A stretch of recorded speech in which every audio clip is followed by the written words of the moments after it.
ইসলামী ভাইয়েরা, আপনারা দেখতেছেন যে ছোট ছোট বাচ্চা আলহামদুলিল্লাহ এই তিনজন, এরা আলহামদুলিল্লাহ নাজারা শরীফ আজকে সবক নিবে ইনশাআল্লাহুল করিম। উস্তাদের আউযু বিল্লাহি মিনাশ শাইতানির রাজীম। বিসমিল্লাহির রহমানির রহিম।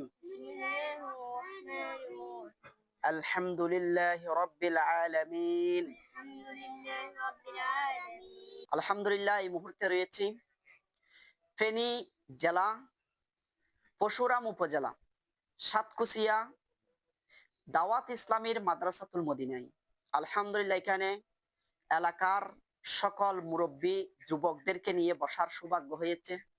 আলহামদুলিল্লাহ ওনারা নিয়ত করেছে ওনাদের ছেলে অথবা নাতিপতিকে ওনারা এই মাদ্রাসাতুল মদিনায় ভর্তি করাবে এবং হাফিজ বানাবে, আলিম বানাবে।